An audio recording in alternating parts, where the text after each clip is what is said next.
Good afternoon, everyone. Thank you for joining us for the panel discussion titled Looking Ahead, Looking Back, the Challenge of Long-Term Change in Uttar Pradesh. This event is a collaboration between the Institute of South Asian Studies at National University of Singapore and South Asia Studies Program, Faculty of Arts and Social Sciences, also at the National University of Singapore. Before we proceed with the event, I would appreciate if you could mute your microphones and switch off your videos throughout the session. If you have any questions or feedback to share, please forward them via this chat to the chairperson. The questions will be consolidated for the panelists to answer. Today, we are delighted to have with us the following panelists: Dr. Ajit Kumar Singh, former director of Giri Institute of Development Studies, Lucknow, and former professor of economics, Lucknow University, India. Professor Zoya Hassan, Emerita Professor of Political Science, Jawaharlal Nehru University, New Delhi, India, and Professor William Gould, Professor of Indian History at University of Leeds, UK.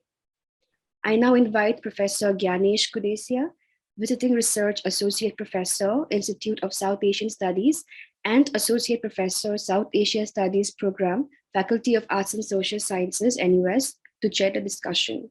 Prof. Kudesia, please. Hello, everyone. Very warm welcome to this session of looking ahead, looking back, the challenge of long-term change in Uttar Pradesh. This is a very special session because we have three outstanding scholars of Uttar Pradesh whose work I admire a lot. Professor Ajit Kumar Singh, an economist and long-serving director of the Giri Institute of Development Studies in Lucknow. Professor Zoya Hassan, a political scientist, Emeritus Professor at JNU and former member of the National Commission for Minorities, Government of India. And Professor William Gould, a historian of modern South Asia, who has based at the University of Leeds in the UK, who has published extensively on Uttar Pradesh. Let me say something about the theme of the panel, looking ahead, looking back. We are trying to look at the momentous elections which have recently taken place in UP. It has been 6 weeks almost since the results became known. ISIS organized two panel discussions, one in February 2022 while the campaign was going on, and the other one in the third week of March 2022, after the results had become known. Political scientists and election analysts took part in these panels, and these included Professor Sudha Bai of JNU, Dr. Sanjay Kumar from CSDS, Dr. Rahul Verma from the Center for Policy Research in Delhi, and the political activist Yogendra Yadav. So we have had very fruitful discussions about discussing the election results. In this panel, we are taking a long-term view. We are going beyond electoral change to take a long-term view of the multiple and complex challenges which UP faces as a society, as a state. As we all know, in the last 3 decades, UP has seen tremendous political churn.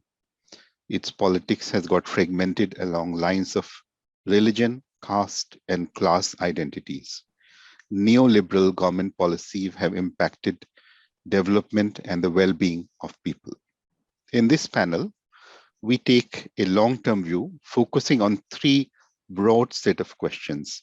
Firstly, the question of economic development, infrastructural development, and employment. Secondly, the issue of majoritarian politics and the ways in which it will impact the minority communities and citizens. Finally, issues of governance, looking at functionings of state institutions, the civil service, and the police. You have already been introduced to the panelists. I will not read their bios in the interest of time. You already have it available in the material which was sent to you. Let me, without further ado, invite Professor Ajit Kumar Singh to speak on the first theme of economic performance in UP. Professor Singh, please.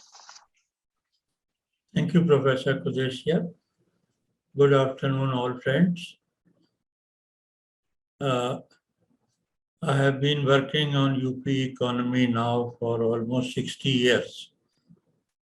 And to put that material in 20 minutes is a challenging task, but I will highlight some of the aspects through my PowerPoint presentation.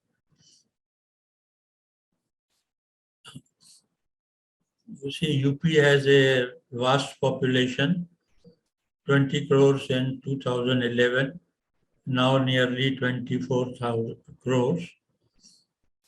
It would be sixth largest political unit in terms of population in the world.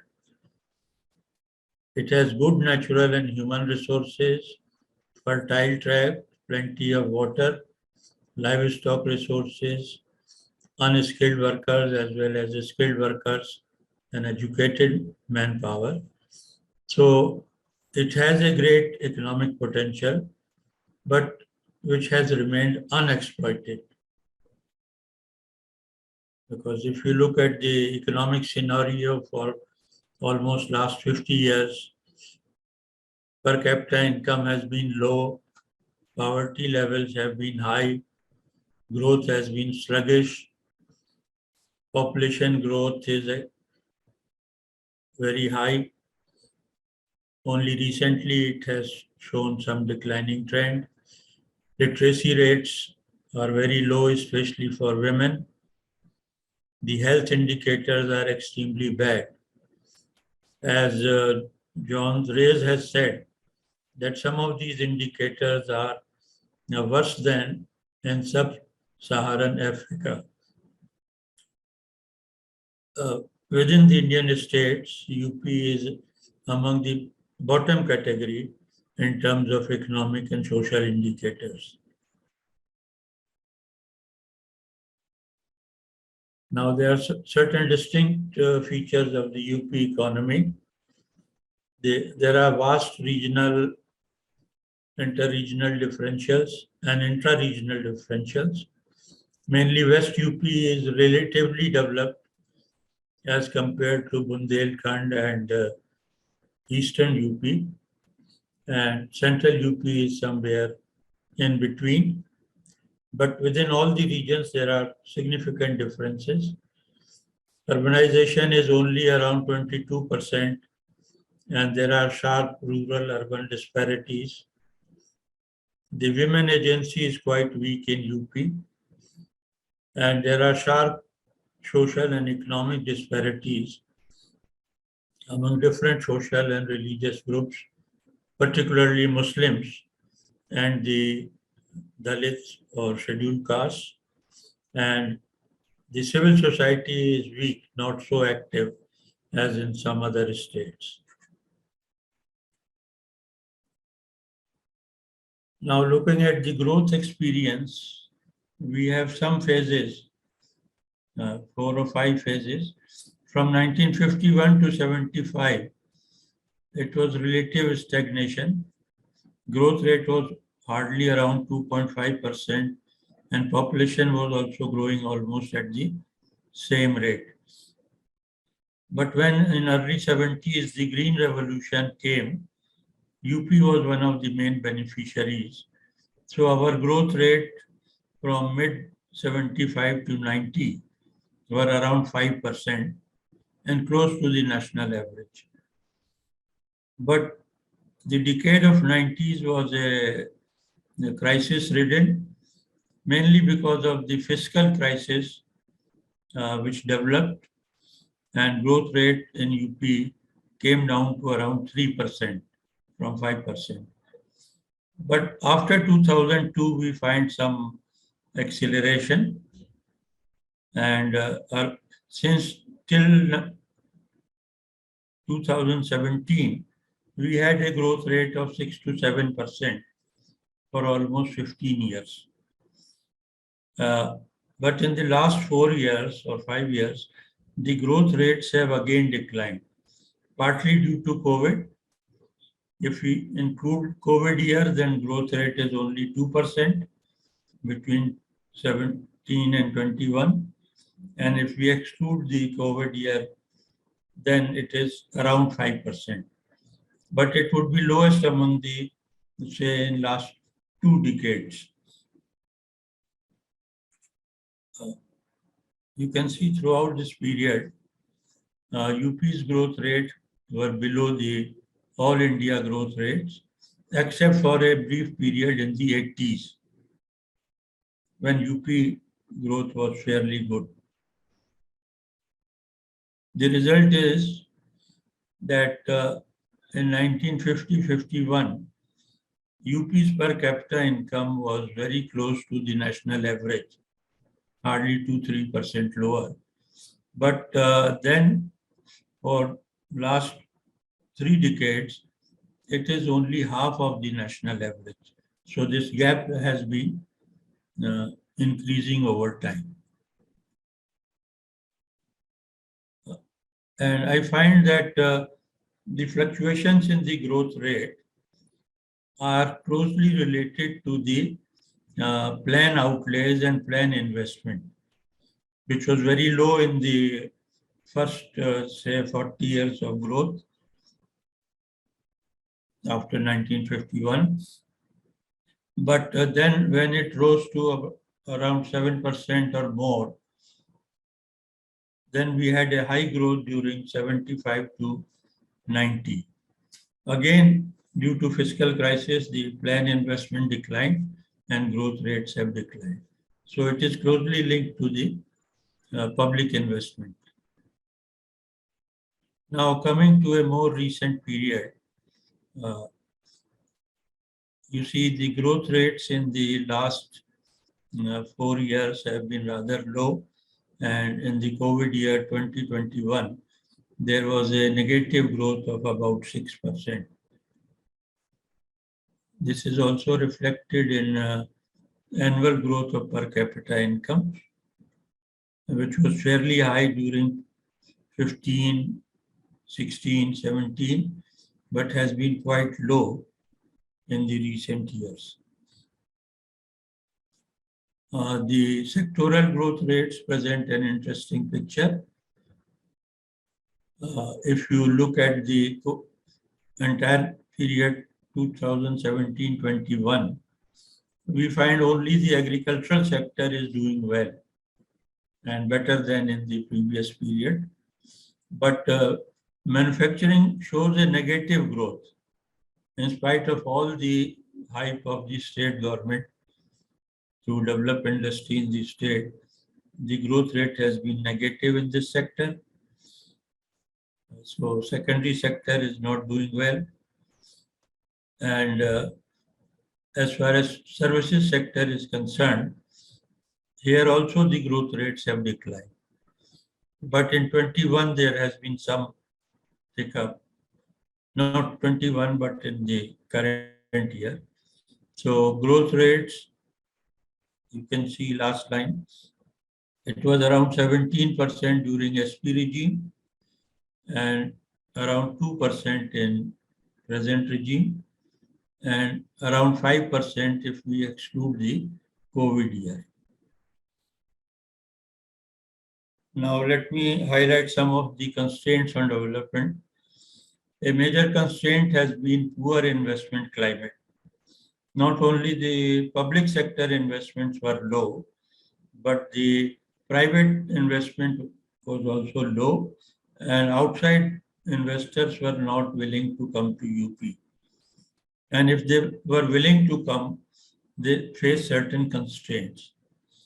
Infrastructure constraint was one of the factors, particularly the power shortage. Then there were policy constraints.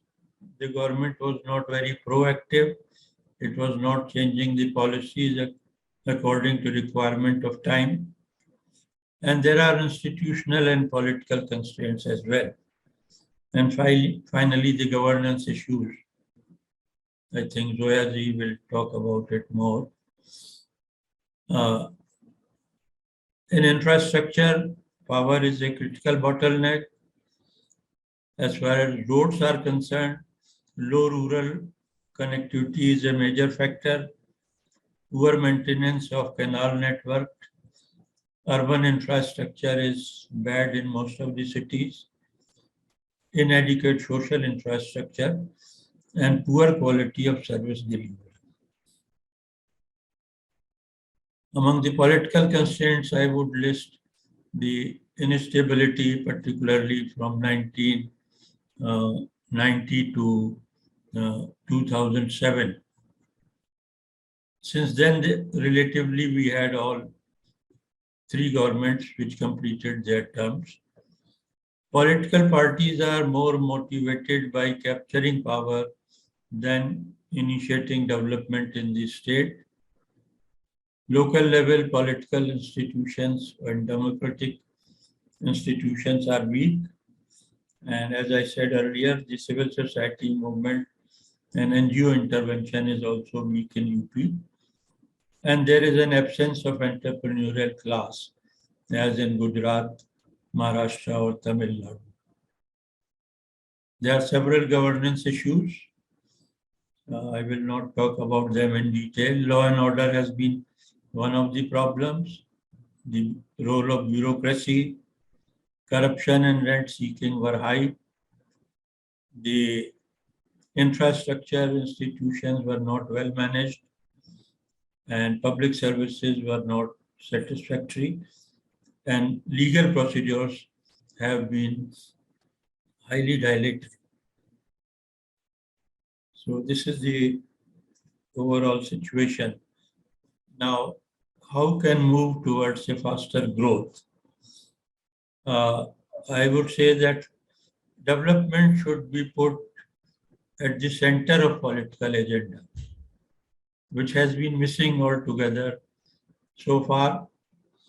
Because I said, the intention is to grab power through caste appeal, communal appeal, and so on, and not so much for bringing about development in the state. Although BJP talks of Sabka Saath, Sabka Vikas, or development for all, but I am not very clear about the concept of BJP. What constitutes development of the people? So a consensus has to be generated about the development priorities. A very important issue for long-term growth in future is the strengthening of social infrastructure. Although we have a big education infrastructure, but the quality of education is poor, especially at the school level. Learning levels are very low. So that is one area of concern for future. And most important in my mind is the health situation in the state. Because UP is at the bottom in health index. It is even behind Bihar in health indicators. So this is one of the crucial factors. The human development needs priority, and for that, social infrastructure needs strengthening. This is my suggestion for long-term growth. But budget priorities have always neglected the social sector. Then there is a need to attract investment, increase public investment as well as attract private investment, which will require that procedures are improved, the regulatory mechanism is relaxed, and the certain policy reforms in land, labor, and product markets are initiated. And the public sector institutions have to be managed properly. Rent seeking has to be avoided, and service delivery has to improve.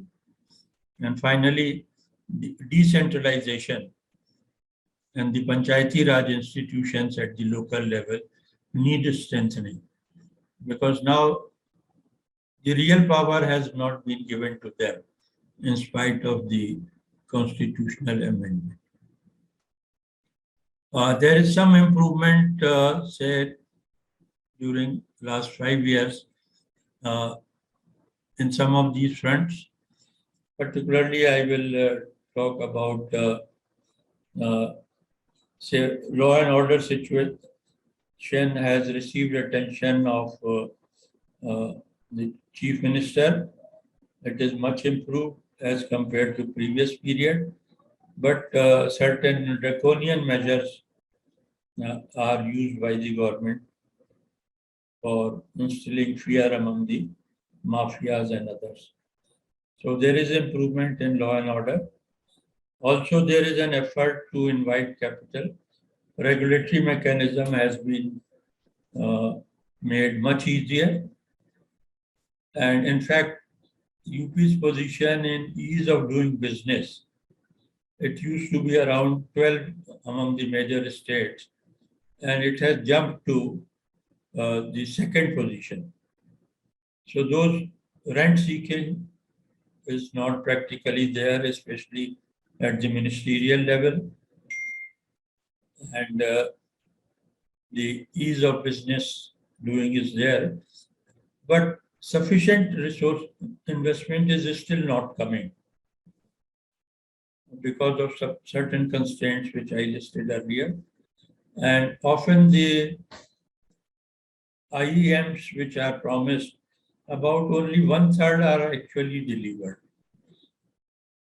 Now, so I think there is a better outlook for future growth under present regime, provided certain steps are taken. Now, lastly, I will focus on this dream of the UP Chief Minister to make UP a $1 trillion economy. The Prime Minister wants to make India a $5 trillion economy. So picking from there, Yogi Adityanath from 1919 is saying that we will make UP a $1 trillion economy in 5 years. Although in last 2 years, nothing much was done. Now again, the emphasis is there after the recent election. But what are the implications? Now in 2021, UP's gross state domestic product was 17 lakh crores, which is 0.23 trillion. So if in 5 years you want to have a 1 trillion economy, its level should go to 75 lakh crores. That is an increase of 4.4 times in 5 years. So, and the required growth rate for that will be 35% per year. So without realizing these implications, the government is saying we will attain 5 trillion economy. If you look at the past experience, in the last decade, UP's growth rate was around 11%, including inflation. Current growth rate at current prices was 11%, about 6% real growth and 5% inflation. So at this rate, in 5 years, we will increase income by 72%. So hopefully, if we are able to raise our real growth, say to 7 or 8%, and total current prices growth at 14%, then it will increase by over 90%. So I would hope that in the next 5 years, if everything goes right, then UP can possibly double its income in current prices, not in real prices, because growth more than 7-8% in real terms, I don't think is a very feasible target. So, in my opinion, this 1 trillion economy is a pipe dream. Earlier, they talked of doubling farmers' income in 5 years. Nobody is talking about that now because growth of farmers' income has been less than 20% instead of doubling. So it will meet the same fate. But BJP has its style of giving big slogans which can impress people who don't understand the reality. So I would like to end here, and later on we can have reactions and comments. Thank you very much, sir. Thank you, Professor Singh, for that very comprehensive comprehensive narrative about UP's economic performance over the last 30 years. The real puzzle which seems to be emerging from your story is that in spite of so many setbacks, half of the per capita income vis-a-vis the national average, especially the events of the last 5 years, beginning from demonetization, the impact of COVID on the economy. Why is it that, economic issues are not shaping the political dynamic of the state? So this is a question, of course, this is not addressed to you, but this is a question for everyone, I think, for us to ponder, and perhaps we might return to this question. May I now turn to Professor Zoya Hassan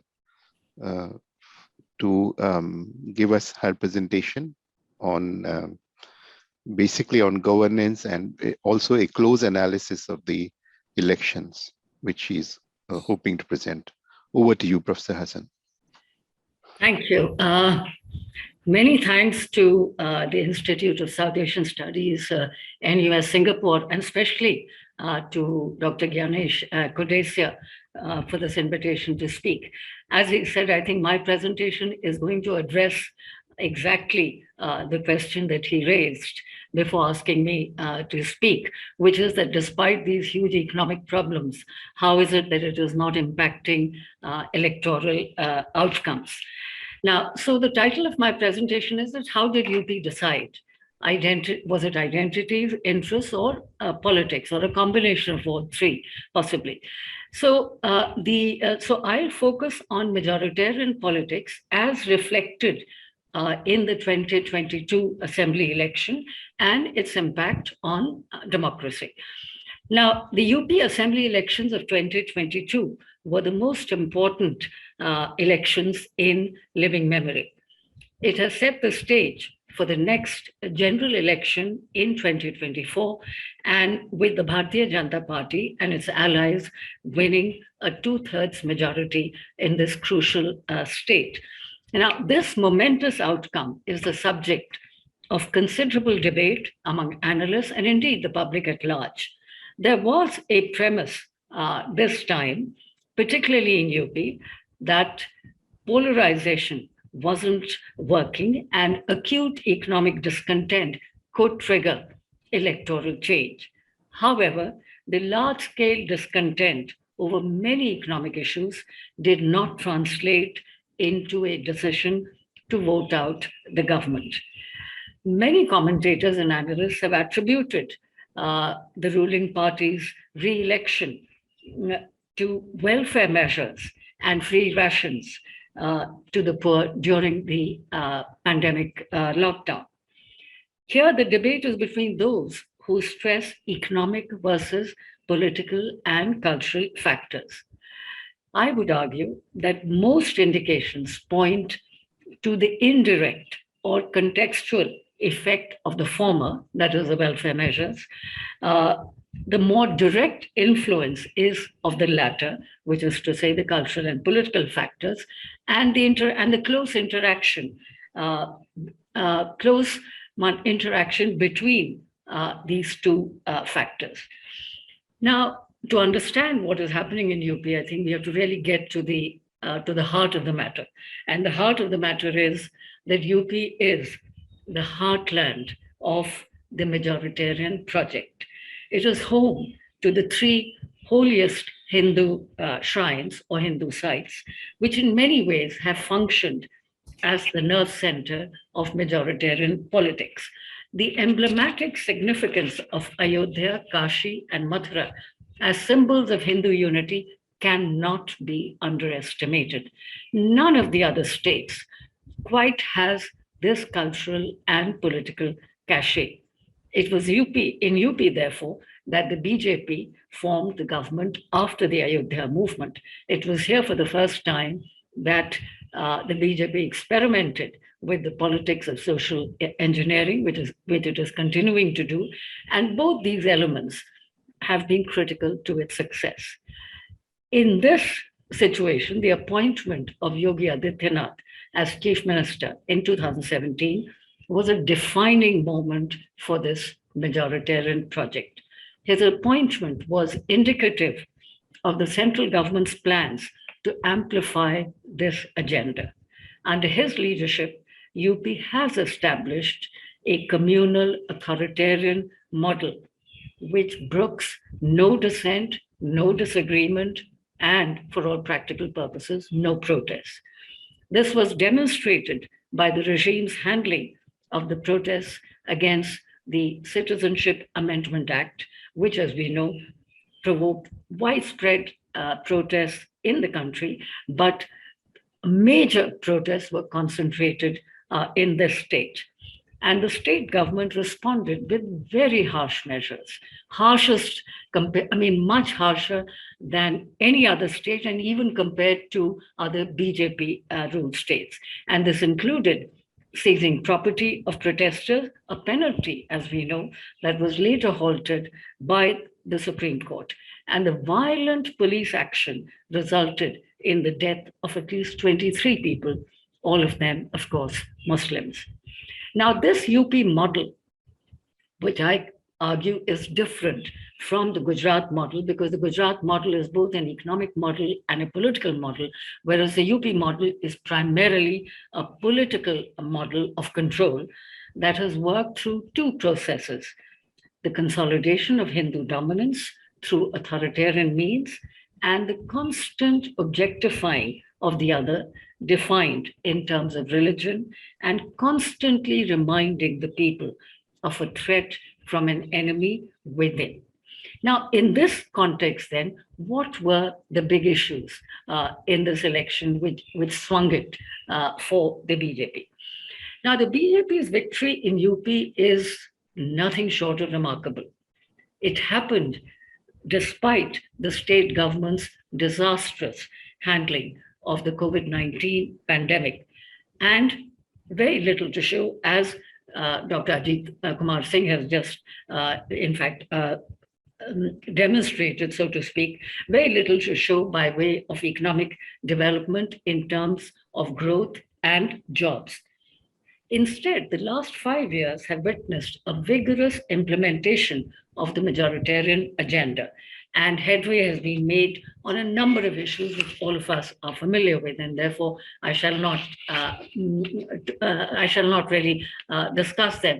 But obviously, at the top of the agenda is the construction of the Grand Ram Temple at Ayodhya, exactly where the Babri Masjid once stood.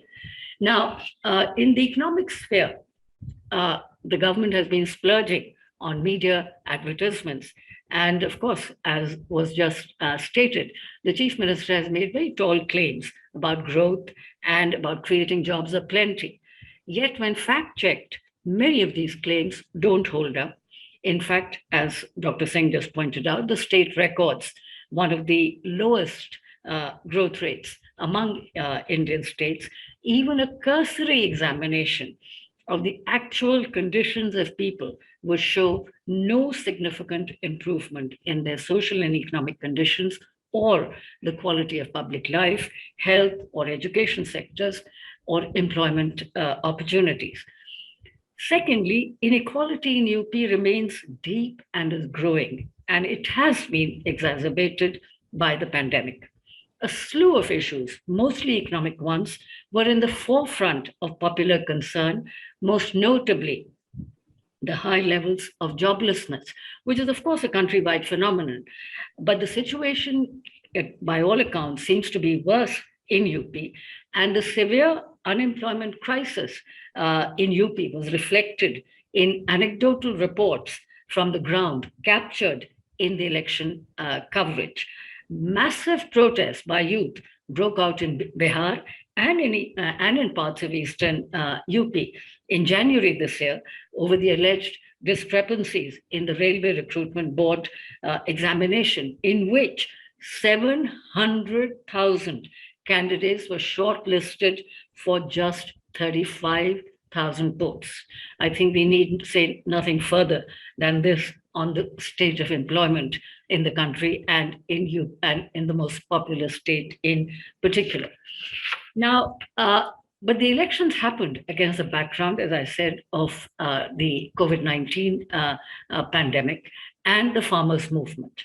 Now, and numerous media reports during the election campaign exposed considerable discontent on these matters. And let's remember that this was the first major election after the devastating second wave of the COVID-19 pandemic.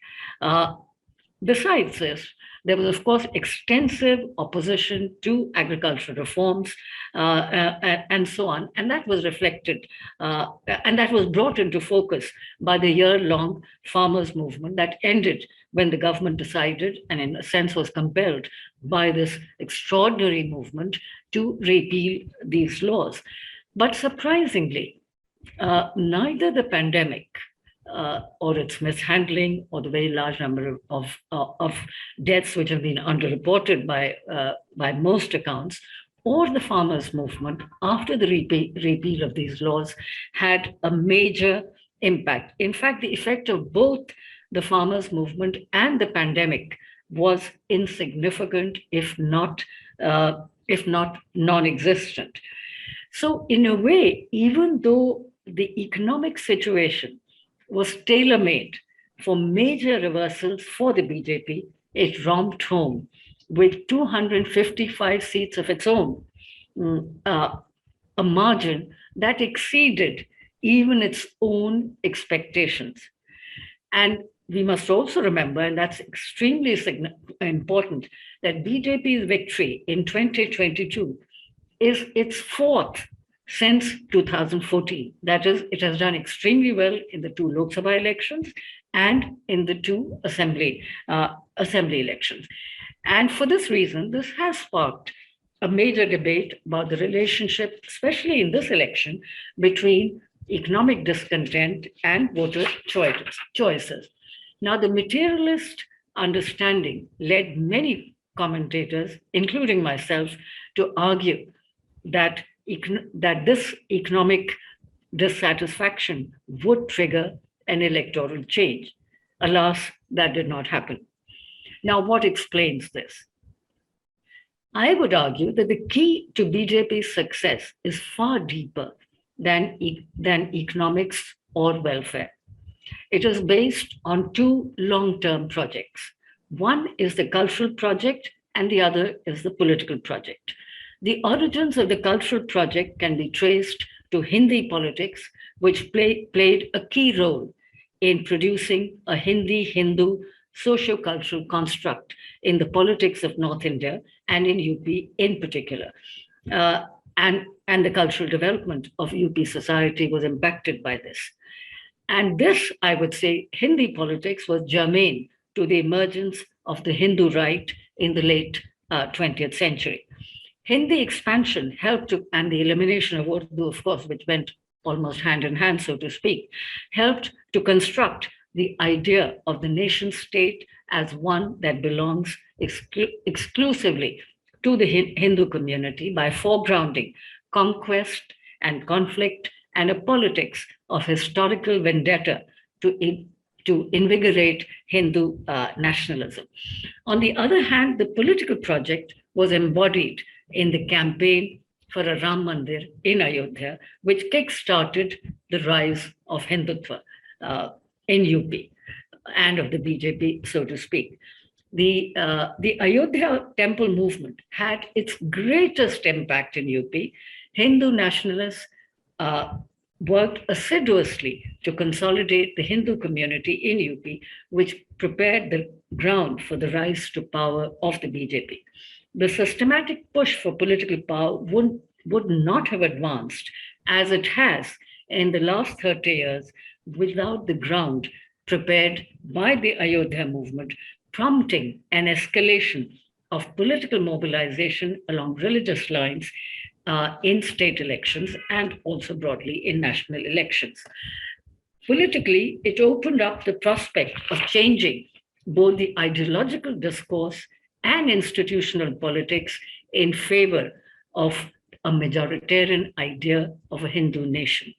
This laid the groundwork for a permanent communal majority in the Hindi heartland, which, given its overwhelming size, and especially given UP's overwhelming size, has helped the Hindu right to establish a strong base to offset its weaknesses in other parts of the country. Today, Ayodhya is not an election issue. Why? Because it is subsumed under nationalism, or more specifically, Hindu nationalism, which has been now conflated with Indian nationalism. The present dispensation was thus capitalizing on however, capitalizing on the Ayodhya movement, which, as I have argued, has given momentum to its political campaign, including in this election. So BJP's victory in this election, despite the severe economic crisis facing the people, has to be seen in the light of these long-term efforts to build a permanent Hindu constituency in the state. Now, in addition to this, I would argue that communal politics was given a substantial push by the Chief Minister's statement in the beginning of the campaign that UP was facing an 80-20 election, denoting a clear reference to the state's 40 million Muslims, who represent almost 20% of its population. This template, the 80-20 template, framed the meta narrative of the campaign, signaling the central role of communalism, further unifying the 80% Hindus while relegating the 20% Muslims to second-class status, which indeed has happened. The communal thrust of the campaign was disguised through dog whistles of law and order. This was a code for converting Muslims into a security threat and then claiming to control this threat through stern law and order measures. Now, the use of the bulldozer to demolish those seen opposing the ruling party and placing them outside election rallies was an unabashed signal of the same message. The law and order rhetoric was explicitly meant to divide citizens into two classes, those who are lawful by nature and those who are not, and are inherently lawless. This created a strong sense of community identity among very large numbers of this 80%, so to speak, who were who therefore required protection. Now, the effort to project the election as an 80-20 contest or to portray rivals as catering only to minorities struck a chord. This 80 versus 20 language also illustrates a national election strategy, even where Muslims do not constitute 20%. In short, it's a strategy of polarization along religious lines to win power. Now, over the past 5 years in UP, the Hindu vote has reinforced an exclusive majoritarian orientation of political structures in law and in public policy in the state. Laws were passed and policies that cracked down on cow slaughter were enforced in ways that seemed to target a particular community. So in effect, the idea was that Muslims, after having enjoyed, within quote, a political veto in the state during the Samajwadi Party's rule, had been shown their place. That is the idea that seems to have gained ground. Now, this then brings me to the point about welfarism, which is very important, but unfortunately, I don't really have the time to go into it in detail. But the BJP's electoral victory has undoubtedly put the spotlight on the centrality of welfare schemes in the party's victory. Welfare schemes were clearly an important and visible part of the campaign, so much so that the term Labharti, BJP's term for beneficiaries, has entered the political lexicon as a category of political analysis. Polling data shows that these schemes were actively used by the ruling party to gain legitimacy and support of those who benefited from them. Under this model, welfare is not a political duty or a political responsibility of the state, but rather an act of benevolence or largesse linked to political returns. The Prime Minister's repeated reference to free rations during his campaign speeches did not go unnoticed, with his photograph being printed on the ration bags, coupled with a sharp organizational focus on identifying beneficiaries and reaching out to them to remind them of what the government had done. All this clearly helped to amplify the message. So tangible benefits or targeted benefits made it easier to mobilize support and establish loyalty to the party leadership, which had really not happened in the past when similar benefits had been extended.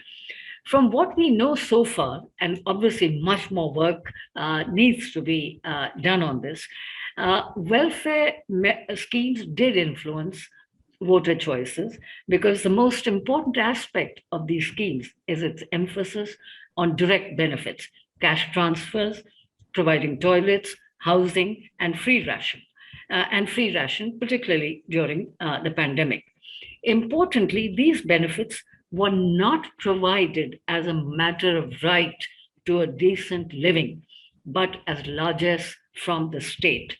By contrast, the National Rural Employment Guarantee Act, or the Mahatma Gandhi National Rural Employment Guarantee Act, was instituted as an economic right. That has been whittled down, while one-time provision of what Arvind Subramaniam has called private goods has been given top priority, whereas public goods such as health and education have been scaled down. Now, the citizen then is obligated to the state for these benefits, but it cannot really actively claim them as rights. So my argument then is that welfarism, stripped of the language of rights, has created a new language of political mobilization for the right wing. Yamini Iyer, in a recent article in the Hindustan Times, an excellent article on Labhartis and the BJP's welfare model, quite rightly argues that this sort of non-right-based welfarism, so to speak, is quite typical of a neoliberal model, and is a neoliberalist welfarism, or what has been described as new welfarism. That said, I think we must not disregard the significance of economic relief that was provided to the people through these schemes, especially free rations during the pandemic. At the same time, I would argue that this does not explain the success of the BJP in UP in this election.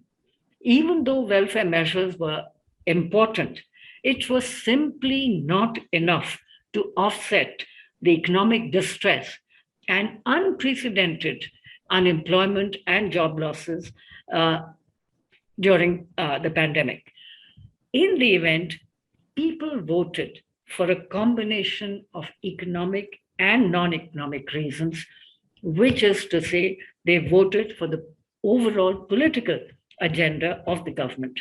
Those who see the BJP's victory as primarily a vindication of its welfare policies ignore the compelling logic of communal politics and the systematic construction of the Hindu vote in UP since the time of the Ayodhya movement, and importantly, the communal campaigns in the last 5 years that I've noted, which are all centered in UP.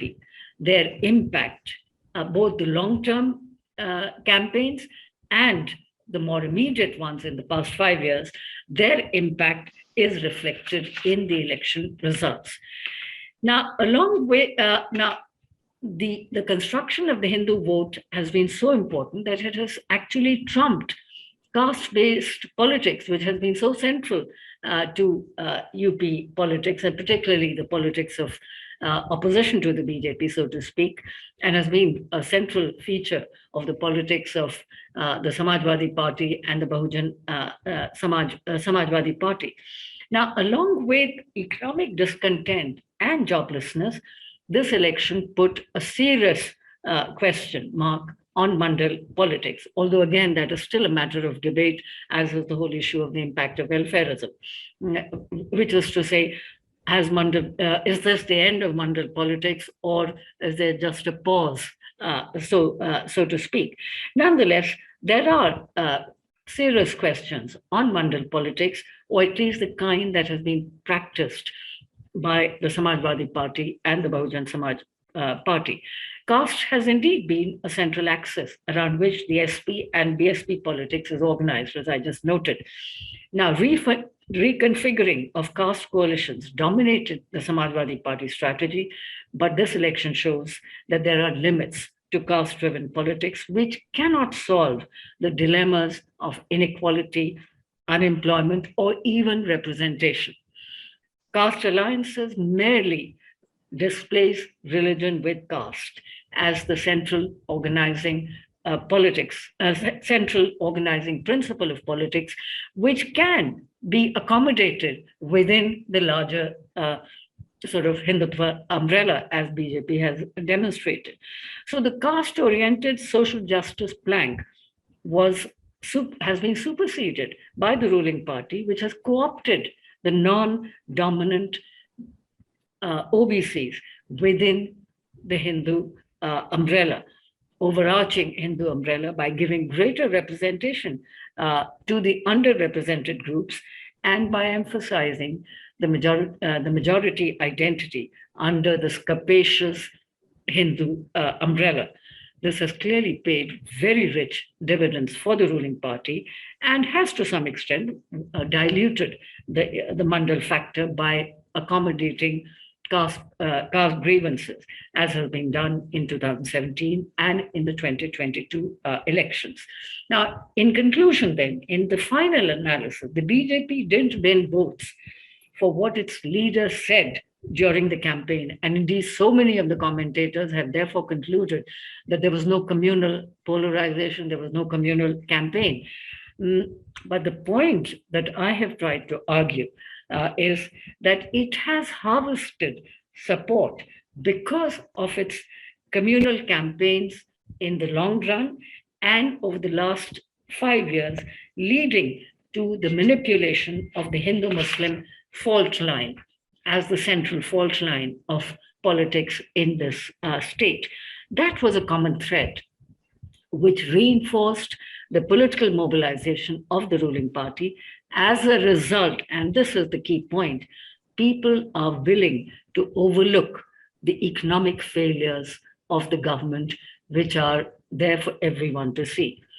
So economic discontent was cancelled out by the much greater cultural and ideological acceptance of the BJP as the champion and defender of the majority community.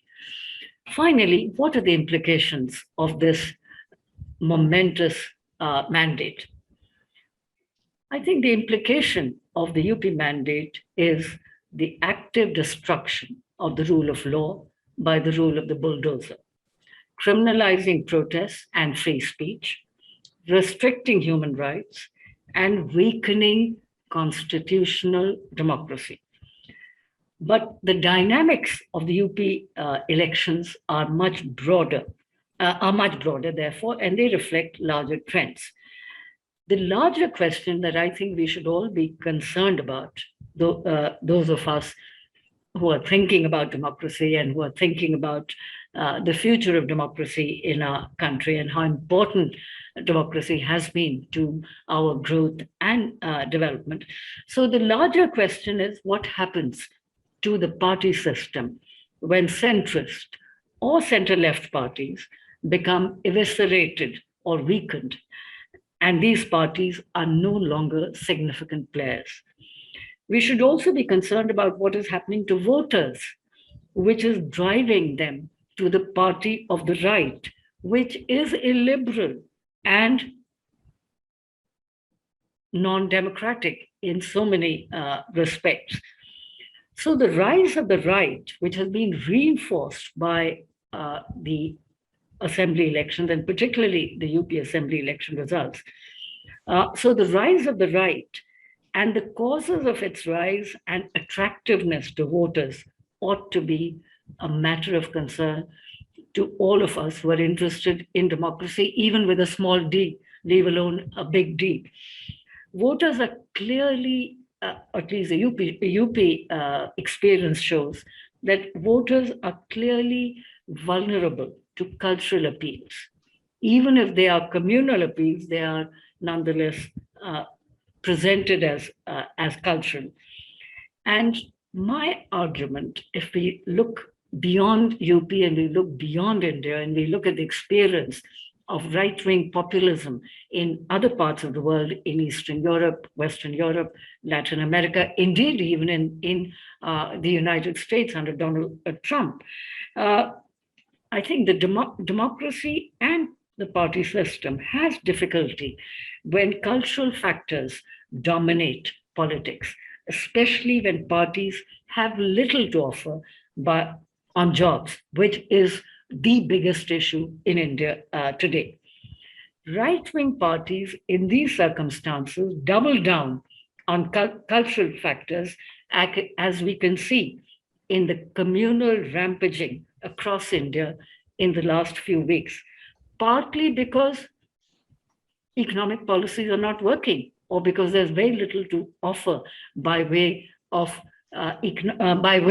jobs and so on.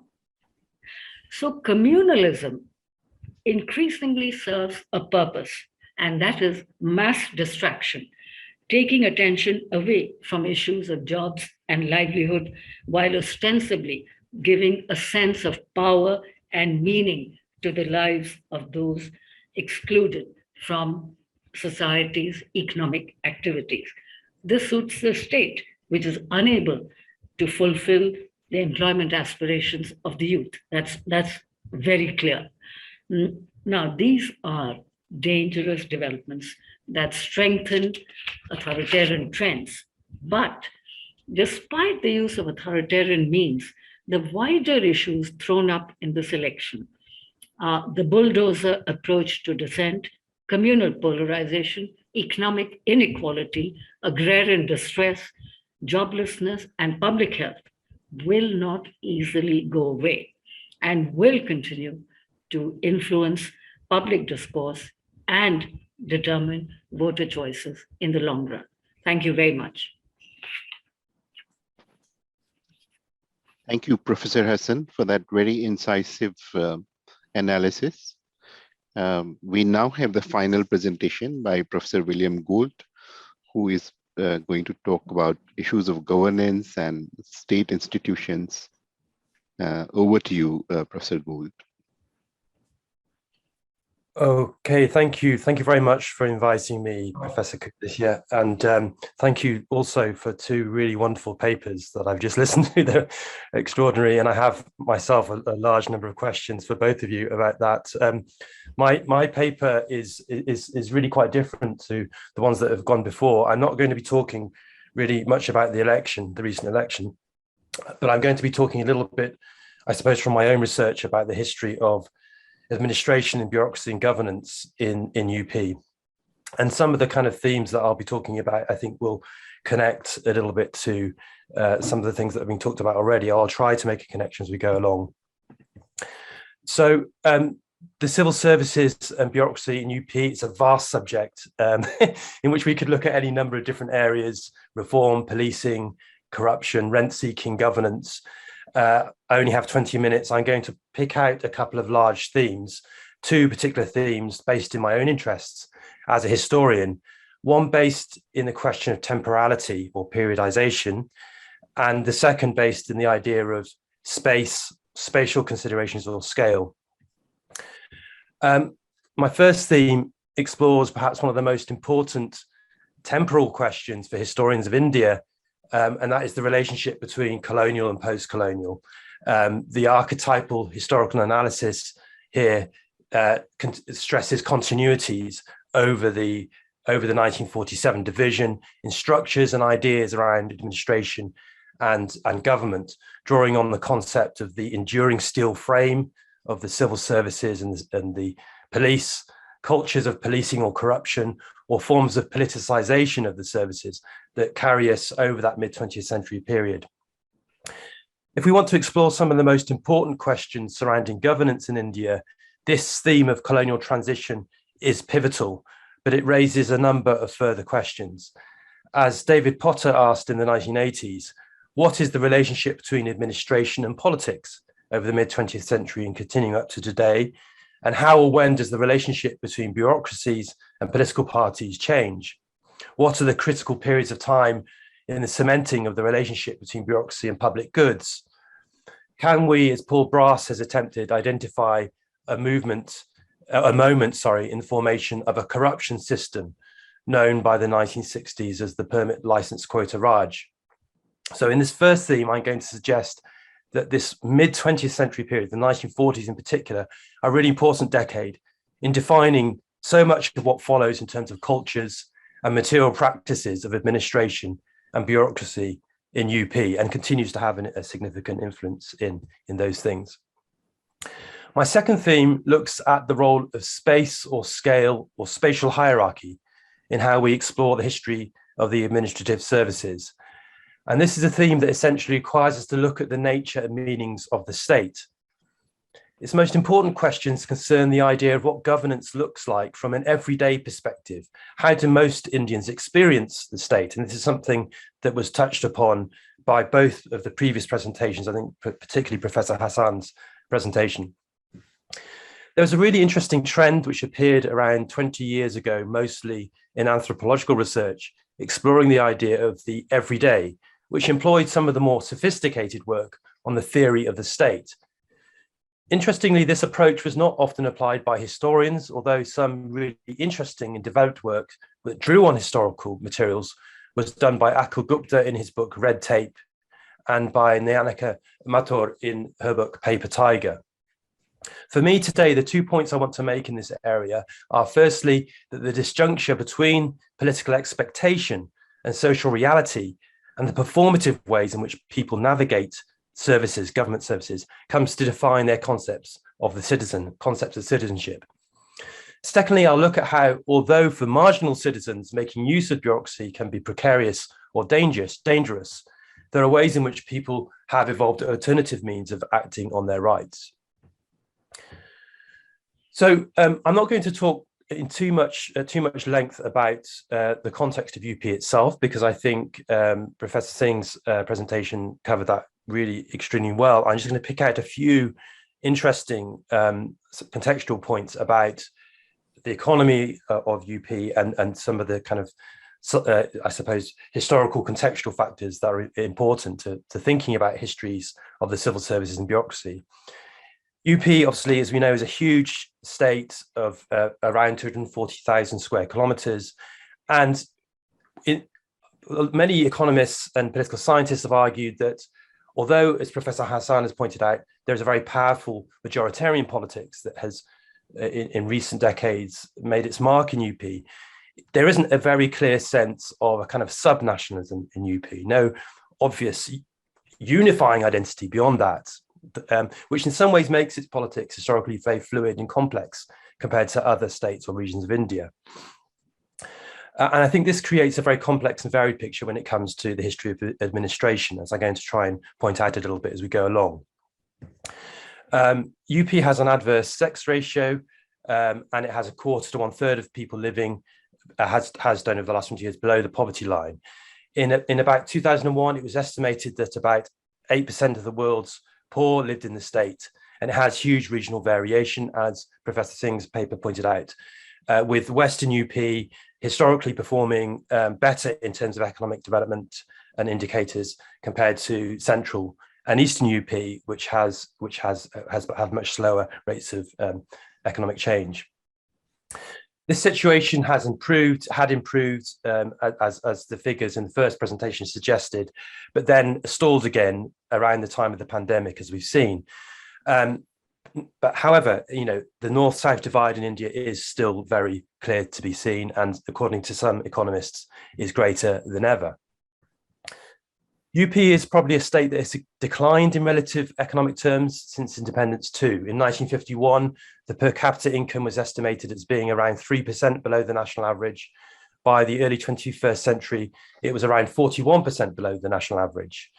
And there's also a very wide gap, as we've seen, between annual income of agricultural workers compared to the manufacturing sector. That gap is very wide and continues to be very wide, and industrial growth has been historically quite slow. Literary rates are estimated to be at more than 10% below national average, and population increase rate is faster than most other states, with one of the highest population densities in the country, leading to a lot of pressure, of course, on land. Very high levels of unemployment in UP or underemployment, and many economists have made comparisons to other states of India. In particular, there have been a number of studies comparing UP to Kerala, which show that female life expectancy, for example, on average, is 20 years lower, or has been over the last 20 to 30 years in UP compared to Kerala, and infant mortality is around 6 times higher in UP. How does this connect to administration and governance? Well, T.N. Dar, the historian of the services and celebrated ex-civil servants, related these vital signs to problems of governance. Administration year on year, he argued, had become, quote, flabby, proliferating and expensive, informed by political interference, corruption and poor performance. To this, we might add longer-term structures of landholding and settlement, which probably enhanced rural exploitation overall, and which some have described as the relative absence. Okay, there he is. I'm very sorry. No, that's fine. Talking about populist governments that, yes. I'm suffering from Boris Johnson and the Conservative government for infrastructural investment. Absolutely, there you are. In the United Kingdom. He's following the UP model. Boris Johnson. Please resume your presentation. Okay, sorry about that. Shall I carry on? We can hear you now. Please resume. Shall I carry on? Please go ahead. I'm very sorry. So I'll go into the first section of my paper, the first theme of my paper. I was talking a little bit about the UP context. I was nearly at the end of that. I don't know how much you missed, but I was nearly at the end of that anyway. So I'll go. We did hear you. So you were beginning to talk about the scale and space and so on. Yeah, just to give you that. Yeah.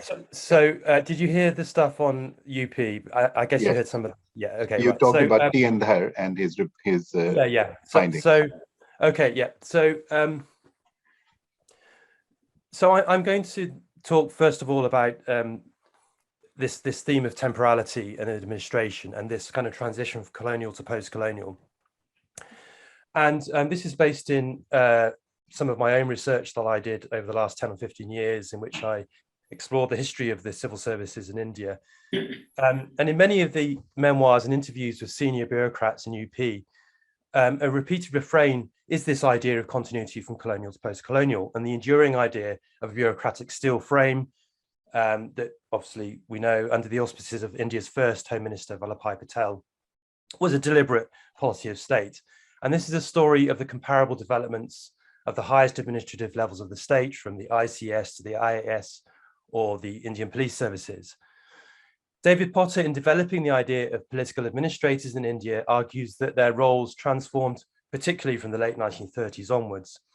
And if we look at the careers of the first post-independence generation of senior officers, ICS officers, people like T and Dar in places like Meerut, BD Sanwal in Faizabad or Anand Sarup in Budaun, what becomes clear is a sense of ongoing patriarchy, the importance of hierarchy, the continued significance of what BD Sanwal called dastur, the continued system of an esprit de corps in the services, in which a certain distance from society and the idea of the state was maintained, and crucially where certain kinds of political intermediaries always played their part in relation to the bureaucracy.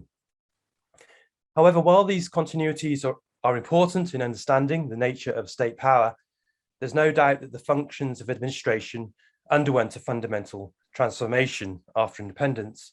And I'm talking here specifically in its role as an agency of planned development. This, I would argue, had two interesting effects on the civil services. Firstly, a massive increase in the growth of the administration. And secondly, a changing relationship between bureaucrats and public goods. We can look at one example of the growth of bureaucracy in civil services in UP through a study undertaken by Dar in 1998 on the changes in the UP Secretariat. In 1947, the Secretariat had 119 officers. In the year 2000, it had 451 officers, not to mention hundreds of support staff, security, and thousands of Class D employees, as they were known. Dar argued that the state's development was mortgaged to the enhancement of the wage bill. Government's functions for him were increasingly consumed in dealing with transfers, public grievances, petitions, and protests that ideally should have been dealt with at local levels. By the year 2000, over 40% of IAS officers in the state were in the Secretariat, making the bureaucratic structure top-heavy, with a proliferation of departments. For me, this proliferation of bureaucracy around the new needs of development was rooted in key moments in the changing relationship between government servants and public goods. And a pivotal decade in this respect was actually the 1940s, even before the inauguration of the first five-year plan, but when the roles of bureaucrats were massively extended to manage the control and distribution of goods. I'm drawing here partly on a conclusion of an anti-corruption committee investigation called the Tantalum Committee from 1964, which described wartime pressures on the bureaucracy, and particularly therein the development of networks of corruption. But more importantly, by looking at departments like food and civil supply at this key transitional moment of decolonization following a global war, we get a sense of how entirely new sets of relationships developed between public servants and the public at large on the one hand, and public servants and politicians on the other. And it was the contribution of these two things that made the 1940s so important. How the relationship between public servant and public, the people, changed, I will return to in the second half, the final bit of my paper. But first, I want to talk about the different ways in which the administration began to map onto politics, political parties, politicians in the state of UP. There was, of course, a lot of work that we're all familiar with in political science, the work of people like Paul Brass, Harold Gould, which in the 1960s explored the formation of a Congress factional system. More recently, Paul Brass has delved into the political life of Chaudhry Charan Singh and explored some of the really important aspects of how the politician administrator networks developed through from the late 40s into the 1960s. Brass, drawing on Robert Wade and Stanley Kochanik, starts from the position of locating a politics of endemic corruption and rent-seeking, and the search for the origins of a later discourse of administrative and political corruption, the famous permit license quota Raj. More recently, though, Anastasia Pilyavsky has characterized this situation rather as a long-term system of patronage politics that is given the title of corruption due to certain political conventions, but for her is more about the arrangements of mutual resource redistribution as an inherent part of how systems of patronage have worked and continue to work in South Asia. Rather than starting from the position of good governance, Pilyavsky's anthropology of patronage suggests that the distribution of public goods is a key means by which people are helped via political leaders or patrons to make sense of a complex bureaucracy. For her, partiality and inequality in this process is not principally about corruption necessarily, but about longer-term cultures of favor, gifting, and patron-client relationships. And in other words, it has its own kind of different moral logic. I would argue that both approaches tend to present a flat and somewhat ahistorical view of what is happening in the relationship between bureaucracy and the public overall. Firstly, Brass's politics of corruption allegation had a particular set of origins in the rapidly changing role of administrators in government in the economy, in a particular context of shortages, price controls, food and civil supply distribution. In this changing role, what really mattered were changing public perceptions of government as much as practices of governance. Secondly, an approach that sees patronage as a normative process tends to flatten and simplify the very real ways that people still identified a notion of good governance as a dynamic of their rights. And as a result, they constantly shifted their strategies in relation to government. And it's here that my second theme comes in, this question of scale, and in particular, the important role of how ordinary people view the administrative arms of the state over time. So one of the trends in the anthropological literature on the state has been to look at how the relationship between bureaucracies and people in India is performative or socially mediated. The work of Akhil Gupta in particular has explored how the structural setup of the state at local levels can have quite arbitrary effects on the poor and the marginal. But others have suggested that it can also create innovative ways of making use of bureaucracy. In contemporary India, we might look at this through the slew of poverty alleviation programs, which had their, I suppose, most famous or ultimate shape in such things as NREGA, the National Rural Employment Guarantee Scheme, but also in the movement since about 2006 for right to information, which seemed to spawn an array of anti-corruption initiatives to get local government moving. Central to the working of the everyday states in bureaucracy historically, I would argue, is a system that is scaled. In order to understand how ordinary people behave towards local administrations, we need to explore their expectations of government, both in terms of their direct contacts, but also in terms of how they actually imagine government to be. And there's been some really interesting work in this area around in applying Timothy Mitchell's idea of the state effect, the way in which the state appears or is imagined in a particular kind of way, which differs from the kind of social realities of actually how people interact with the state. Mid-20th century newspaper reflections on India's services in both the Hindi press and the English press are replete with this theme. On the one hand, we have new expectations of good governance following the final years of a colonial bureaucracy. On the other, there are increasing frustrations with the difficulties of getting work done. In particular, in the late 1940s and 50s, there were an array of complaints about the rationing and food and civil supply bureaucracy that made use of the newspapers to run large-scale political smear campaigns, linking officers to politicians. Interestingly, they also scaled up to larger debates about the alleged partisanship of Muslim officers, town rationing officers, district rationing officers, who were criticized in the Hindi press, particularly by pro-refugee lobbies in UP, backed by some of the conservative Hindu leaders of the Congress, figures such as P.D. Tandon. But they also scaled down. And here again, the events of the mid-20th century, and specifically the evolving concept of the rights of the citizen, I would argue, conditioned people's interaction with the administration.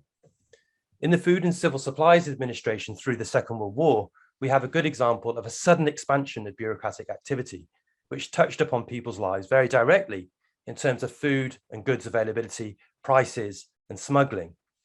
The fact that a large number of the actions of this office appeared to be corrupt, and I looked through a large number of the personnel files in UP for this particular department, was not particularly surprising, especially since the distribution of goods mapped onto political conflict, factional conflict. More interesting, however, was the sense in which ordinary people nevertheless became a part of the discourse of administrative morality in new kinds of ways, and as a dynamic of their newly acquired citizenship rights in ways that they wouldn't have done, obviously, in previous decades under British rule. For example, in the mid to late 1940s, a persistent theme running in many of UP's Hindi language newspapers was reports on protests against police and supply administration in cities such as Kanpur and Agra. This included numerous letters of complaint, articles relating to corruption among inspectors on the railways, movements of protest against particular officers, and movements pushing for the decontrol of goods. It may have been what, as James Holston has argued for Brazil, was a form of insurgent citizenship, in which people continue to use patronage to get their work done, but it was nevertheless premised on a popular idea of rights. Crucially, I would argue it was also based on an idea of how rights could be enjoyed or exercised in a spatially relational way between town and countryside, between different regions, or between different states, jurisdictions, or even between India and Pakistan. So it's quite an interesting discussion, for example, in the newspapers around this late 40s, early 1950s period about what's happening in Pakistan, what's happening in India in terms of refugee rehabilitation, which implicated certain kinds of popular ideas about administration and governance. This is not to argue that this evolving relationship between citizen and administrator was not in many cases violent and precarious. Another area, of course, where people routinely come into contact with government servants is at times of violence, and in the case of UP, historically, in cases of communal violence or rioting. While it may not be necessary to subscribe to the idea of an institutionalized riot system that implicates the police, it is nevertheless the case that the rights of many citizens have been diminished or denied as a result of the problems of security. And navigating relationships with local police and executive administration has been an arbitrary and dangerous affair for religious minorities in particular. So in conclusion, one of my arguments today has been that the nature of administration and bureaucracy in UP, especially the problems of corruption and maladministration, can be explored by thinking about its dynamics in a temporal sense and in spatial or scalar terms.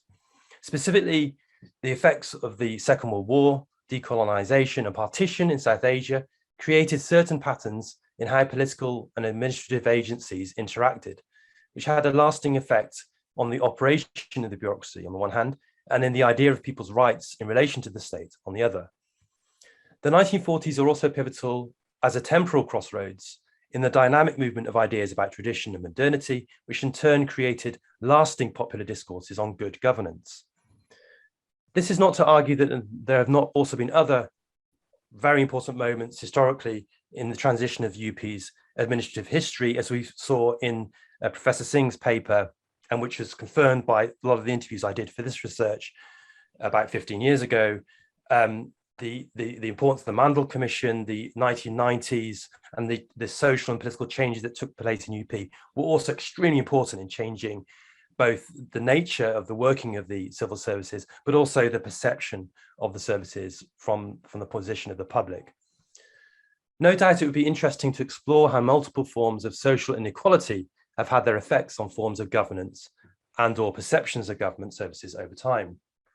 Nandini Gupta, for example, has argued that the conditions of urban poverty in UP have been historically created by middle-class directed reforms of urban government, and these in turn have affected the administrative structures that serve it over long durée. But so much work on the performative nature of the everyday state positions marginal citizens as victims, unalloyed victims. A lot of research seems to assume that ordinary Indians had a rather flat or uncomplicated notion of their own rights that were inherently distanced from the kinds of political networks described by Brass or Kochanik in their ideas of the systematic forms of rent-seeking and corruption. Drawing on work coming out of Latin America and urban studies, people's interaction with government servants can also appear as a form of auto-construction in which communities on or near the margins of subsistence carve out new or different kinds of interaction with government specific to particular spaces and contexts. The deployment of parallel structures and relationships, semi-formal patron-client arrangements that run alongside the formal state, but which are never entirely divorced from it. After all, as some of the recent work in legal history has suggested, we might best think of huge and varied states such as UP as containing fragmented and variable forms of sovereignty. In this scenario, administrative power is not exercised in a uniform way, even if in the abstract, people view their rights in relation to an imagined unitary state. However, this also means, as Professor Hassan's paper has pointed out, that where powerful cultural formations of state power arise, as we've seen in the idea of the majoritarian idea of the nation state, this can also saturate popular ideas of state and governance, even where all other indicators in terms of people's welfare, their rights, their economic well-being are negative. Okay, thank you very much.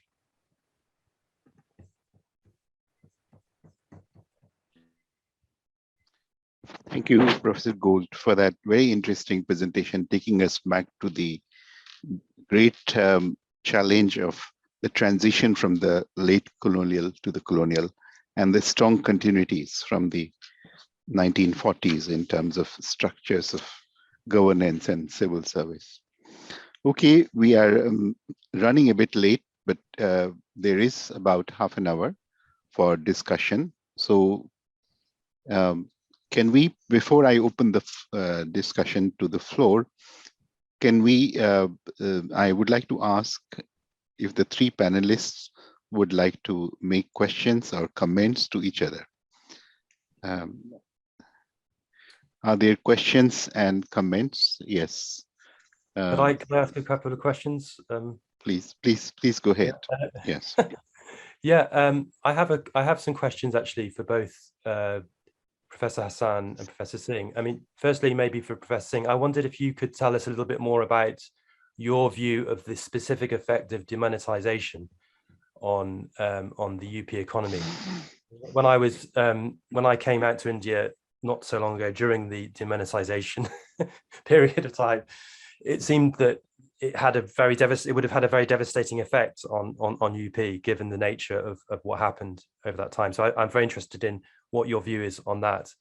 And then for Professor Hassan, I just wondered if you could talk a little bit more about, you talk about the trumping of caste by religious community, by kind of Hindu rights, Hindutva discourse. But I wondered if you could tell us a little bit more about the detailed breakdown electorally, or what the implications are of the detailed breakdown electorally by community in UP in this election, because it seems to me that although caste has been trumped arguably, in the ways you describe, it nevertheless still plays a role in terms of when one looks at the way in which the Hindu right has managed to appropriate the support of particular kinds of isolated or marginalized Dalit communities, for example, that have been drawn away from the BSP, or OBCs drawn away from the Samajwadi Party. So I wondered if you could talk a little bit more about your view of what's happening in terms of those kinds of configurations in this election. So those are my two questions for the other speakers. Thank you.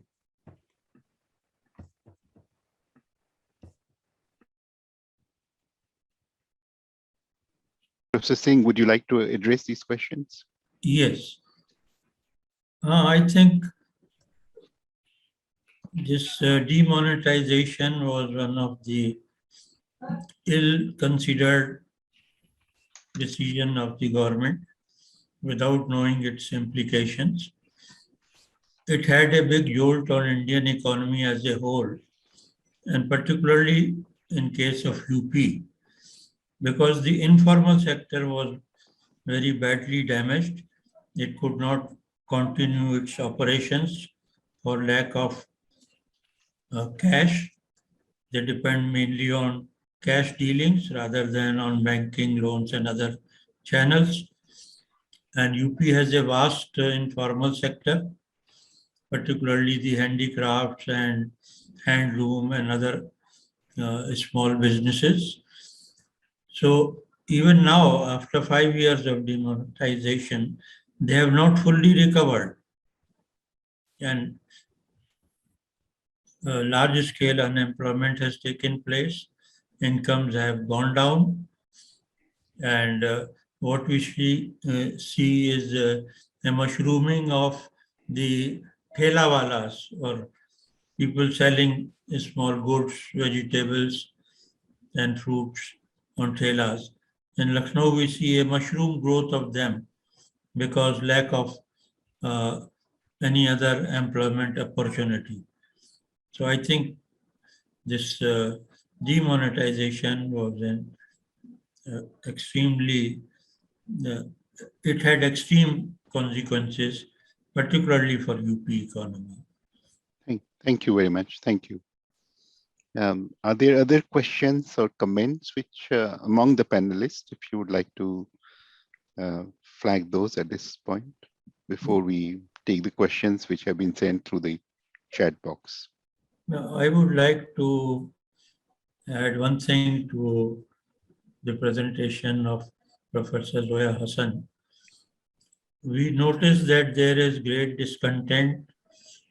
Unemployment among youth is very high. Prices are rising. So this discontent is visible, but it is not reflected in the voting pattern. And one of the reasons for that is that people don't see a good alternative to the present government.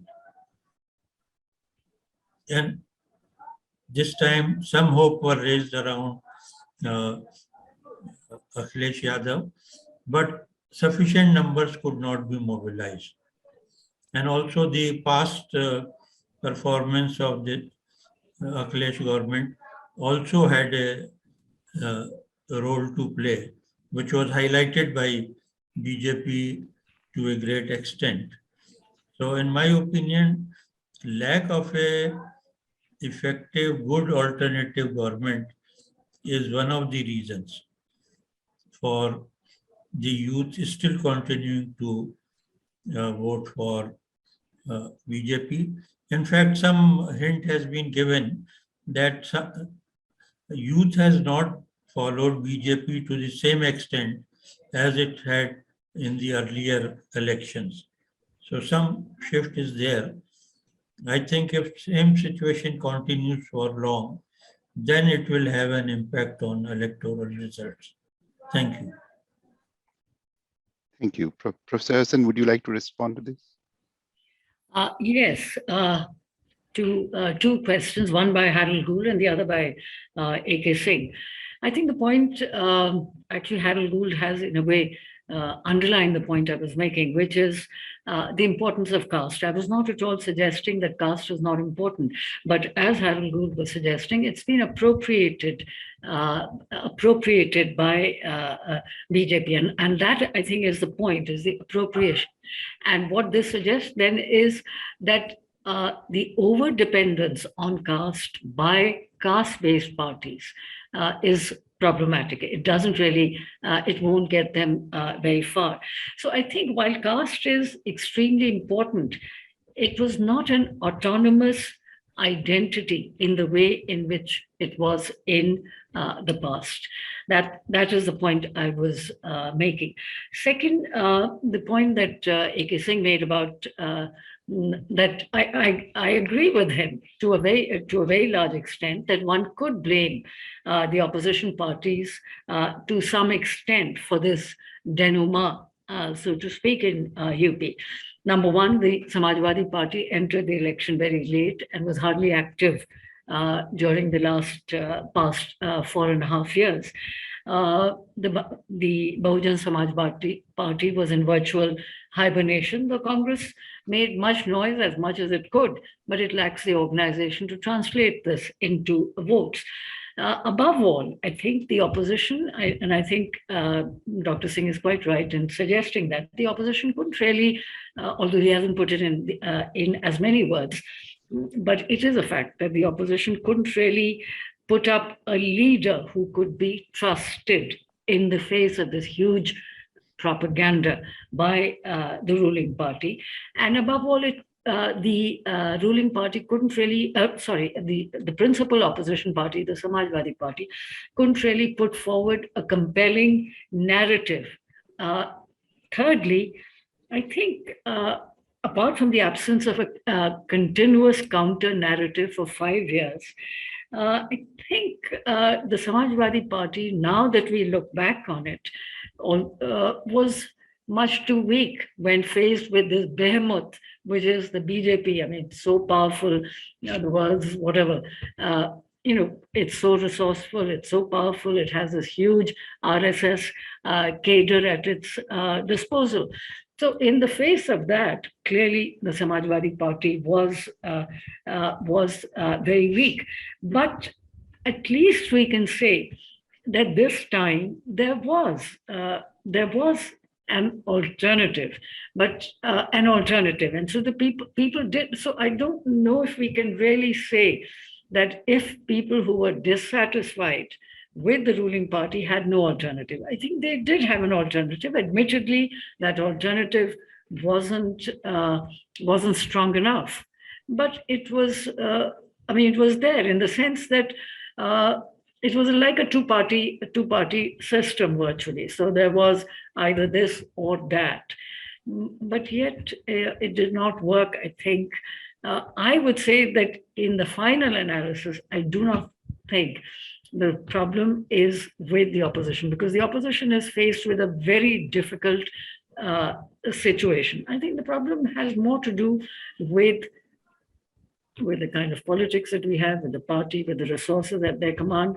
I mean, which party has access to humongous amounts of money through electoral bonds that the ruling party has? I think after that, nothing further needs to be said. I mean, the combination of electoral bonds and RSS cadre is significant enough to really swing the elections. Thank you. Thank you. So now I'll turn to some of the questions which have been conveyed through the chat box, and perhaps I would flag the questions for Professor Singh. So the first question is that your data showed a huge growth in mining and quarrying. Can you please elaborate what are the implications of this and who is benefiting from this sector? So this is one question. If I could also add one or two other questions. UP is mostly about government jobs, family businesses, agriculture-related jobs. How should the state government, regardless of who is in power, look at creating private sector jobs? What are the biggest stumbling blocks so far in this direction? And then another question is about urbanization and the skills gap which exists. So how can these issues be addressed? Professor Singh, over to you. As far as mining and quarrying is concerned, UP is mainly producing minor minerals, like things like morang and stones. Because there is a big boost to the construction sector, the residential houses, multiplexes, and also the growth of the expenditure by the state on roads and other things. So there is a huge demand for the products of minor minerals, and that accounts for a high growth of this sector. But it is a very small component of the overall economy. Secondly, about this, I think second question was on jobs. Yes, jobs, yeah. You see, there are a very large number of vacancies in the government jobs which have not been filled. In the universities and colleges, we find that only 1/3 staff is there. But in last 5 years, hardly any recruitment has taken place in any university or even in government colleges. Whether it was deliberate, sometimes some legal hassles were there. So there is several lakh vacancies in public sector which needs to be filled. Now government is saying we will create more jobs and so on. But you see, large part of employment will come from the private sector. And employment is created through investment and growth of the economy. Since growth of economy has come down, the level of joblessness has also increased. Demonetization had its impact. COVID had its impact. So as the private sector investment will pick up, particularly in the middle and small scale industries, that will create more jobs. If it is only very capital intensive industry which is coming, then many jobs will not be created. As far as skills are concerned, UP is not lacking so much in skills. It is actually not able to employ the skilled people. Most of the people in software and other sectors are trained in UP, but they find job in outside UP or even outside India. So it is the internal economy which have to be invigorated to absorb the skilled manpower. And I think there was one more question. This was about skills, urbanization, and the skill gap which exists in UP. I said that I have just answered that. Yeah, okay. I think that was all. That was all. Thank you so much. Okay, now there are some questions, some comments for Professor Hassan. So one is a question about Muslim voters, and particularly the Pasmanda segment. So how do you look at the appointment of Danish Ansari as a cabinet minister in the government of Yogi Adityanath and the mixed response it has got from Muslim intelligentsia? And then the, a request for a comment on the role of Muslim members of the student body of the Bharatiya Janata Party in convincing Muslim Labharthi beneficiaries among the Pasmanda groups to vote for BJP. So this is one set of questions for you. And the other question is really about, what do you think will, after so much high inflation, unemployment, and privatization, the present formula of BJP, that is Hindutva plus freebies, will work in the 2024 election? So asking you for a kind of a prognosis of the, thank you, that's all. The first question on the appointment of Danish Ansari, what can one say when a party does not give a single ticket to Muslims, and it has consistently not done so in 2014, 2019 Lok Sabha elections, in the 2017 Assembly elections, and now. So, I mean, if you're not going to give tickets and then after that you appoint one person as a cabinet minister, it doesn't. I mean, this is tokenism. And coming from a party which has accused everyone else of minority appeasement and tokenism, I mean, how else would one describe this? As to Muslim Labharthi, I must confess, I don't know enough. So I think I should refrain from commenting on the role of these organizations in persuading Muslim Labharthis. So I don't know enough about it, and I haven't read any reports which suggest something to the effect that the person asking the question asked. But it should not surprise us if some sections of Muslims who have benefited from free rations and so on might well have voted for the BJP. Hindutva and freebies, or I would say Hindutva and welfare. I don't much care for the word freebies, although it is now almost amounting to that. But anyway, now how this will impact 2024 elections? Well, I mean, I wouldn't like to really predict, but as things stand, the balance is clearly in favor of those who have power and who are powerful, and to that you are going to add, as it were, the cultural and the economic dimensions. That does create. I mean, that does give significant advantages. Not to speak of the continuing popularity of the Prime Minister. I mean, the Prime Minister still is by far the most popular leader, the leader who's trusted despite obvious economic discontent, and above all, and I think a question was raised by Harold Gould about the impact of demonetization. I mean, forget about economic discontent today. I mean, demonetization would have devastated the UP economy, an economy which is so hugely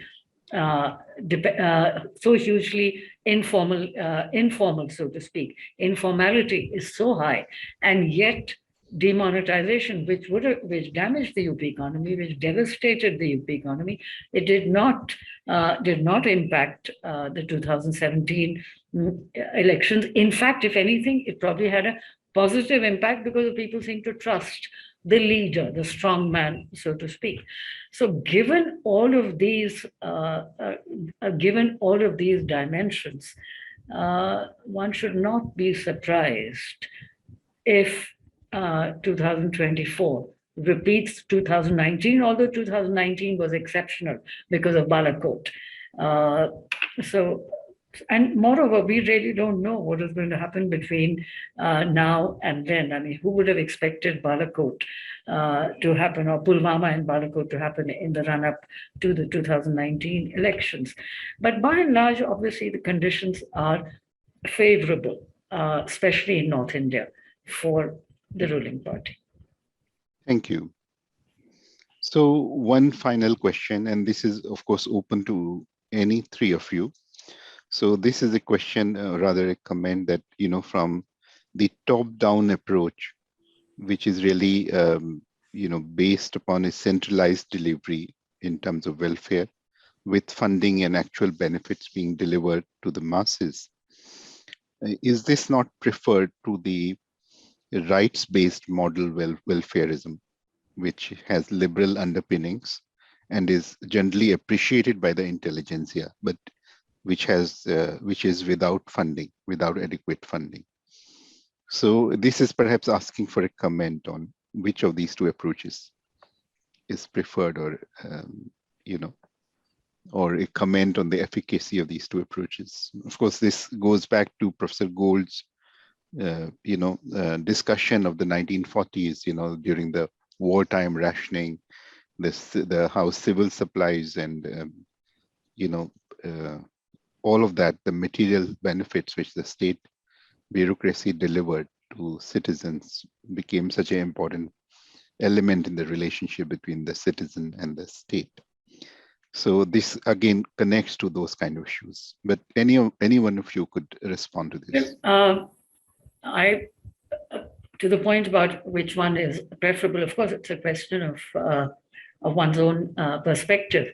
But certainly, I mean, if I were to look at it more objectively, I mean, if the choice is between rights and benevolence, then surely something that we can demand as a right, it would be preferable to benevolence and dependence on the state. And as to funding, I mean, after all, the funding is coming from the state. So if the government is investing as much as it is investing, let us say, in some of the welfare provisioning now, the same could be done for employment or Narega, but that has been whittled down, whereas funding for some of this has increased. But I think we should not forget that while no doubt free rations was very, very significant, but if we compare our government's response to COVID to the response of European countries, be that Germany, be that Britain, or even the United States, just imagine the scale of their response. And here, what is it? It's essentially free rations. Now you're comparing free rations with what was done in European countries, the kind of money that was invested. So that is the point I'm making, that if these things are coming to us by way of a largesse or benevolence, or as Hilal Ahmed in an interesting article has called it a charitable state, well then, I mean, it depends. I mean, is that what we want, or is, and also I think we must also take into account that, I mean, democracy without rights is not a substantive democracy. Thank you. I have some observation on this. Sure, please go ahead. You see, we should realize that this free ration, which was distributed on a massive scale last year, it has a special context because of COVID influencing or creating large-scale unemployment and lack of income with people, and government having very huge stocks of food grains, which were rotting in their warehouses. So it was one way of distributing to the people. So this is a short-term implication of this, a short-term need and response of the state. But there are long-term consequences and implications. That is, people are already talking that it is affecting the labor force. The really poor people, when they get free food, then they are not willing to come out and join the workforce. So a kind of psychological dependence model has been created. So what is needed is the ability of the people to earn sufficient to meet their basic needs. And that will come from creation of jobs. Exactly.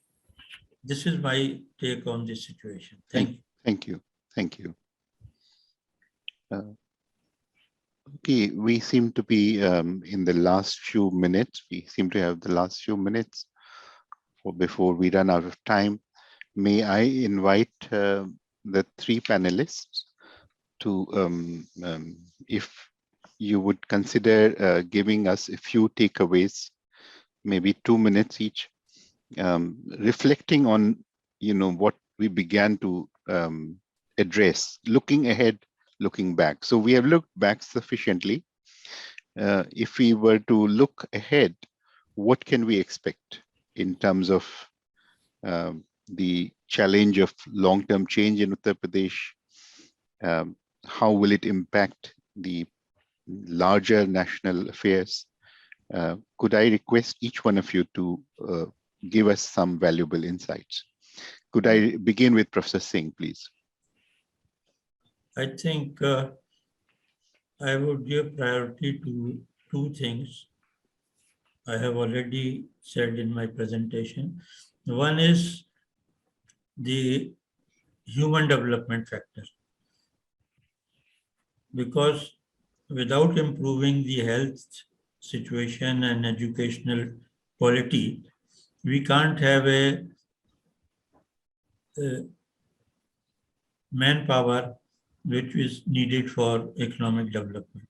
So human development will feed to larger growth, and that should be the maximum priority. The health indicators are worst, and incidence of various kinds of diseases is very large. UP has a very large medicine market in the country. So that should be priority number one. Increase expenditure and improve quality of public services. And my second priority would be to strengthen the local level institutions, the Panchayati Raj institutions and urban local bodies, give them more powers as envisaged in the Constitutional Amendment Act, and improve their capability. So there is over-centralization at present, both at union level as well as at the state level. So decentralization should be pushed ahead vigorously. These are my two suggestions for future. Thank you very much. May I request Professor Hassan now? I think I would agree with what Dr. Singh just said. I think UP can do with much greater human and social development. And what is very interesting is that comparisons have been made between UP and Kerala and so on. And in fact, Kerala has been told to learn from UP. It should frankly be just the other way around. Now, Kerala may have problems of economic development, but at least there is a base which has come from the Kerala model of human and social development. So I think UP can learn something from Kerala by much greater emphasis on human and social development. And two, I would say job creation is absolutely central. Why is it that there's such huge migration from UP to other states rather than the other way around, as for example in Maharashtra or Karnataka and so on, where people are coming from other states to that? So I think job creation and income generation for people rather than this kind of free ration scheme. And in fact, very many people who were interviewed during the election campaign actually made the point that we want an income of our own so that we don't have to depend on the government for free rations. Three, I think rule of law has to be established and maintained. I'm afraid the whole, this argument that okay, there may be there are obviously problems with law and order under the previous government, but this kind of law and order approach is also problematic. And finally, I think civil society. We right now there is a civil society, but that civil society is penetrated and dominated by religious or religio-cultural organizations. I think UP needs a civil society of the kind that exists in many other states, and I think that would strengthen democracy in UP. Thank you, Professor Gould. Would you like to add? Yeah, thank you. I think a lot has already been said. That I would say too that I think the importance of social welfare infrastructure and development is really pivotal, given what we've seen today in the presentations, the gap between, as it were, the economic performance of government and the and the patterns of the political patterns of voting behaviours would suggest that when we compare UP, for example, to other states, that as it were, forms of social development might help to develop a better understanding of people's political rights. I mean, it's a really obvious point, but it's something that really must apply to UP. And then my second point would be, which we haven't talked about today, and I forgot to ask it as a question, which is, how do political parties manage to, as it were, disseminate this majoritarian message or this powerful message of particularly cultural ideas of nationalism? And I think a really important part of this is control of social media. The new media that I think the BJP and the Hindu rights and the organizations associated with the BJP have a very powerful stake in and very powerful strategies in controlling. It would be interesting to see what will happen over the next few years if other political parties or agencies manage to catch up in terms of their strategies of making use of social media in this way. So I think that is another area that I'd be interested to follow in the coming years for UP. Thank you very much to all three of you. We've had a very insightful, very comprehensive, very wide-ranging discussion, and I want to thank the three panelists for agreeing to be part of the panel, and I want to thank the audience for their interesting questions, for their engagement. We lost a bit of time, but then we made up as well in terms of the quality of discussion that we've had. So I'm very grateful to all three panelists again, Professor Singh, Professor Hassan, and Professor Gould. Please show your appreciation with a round of applause for them. And with this, we will perhaps end this session. And thank you very much and have a good evening. Thank you very much. Thank you very much. Nice to meet you all. To the organizers.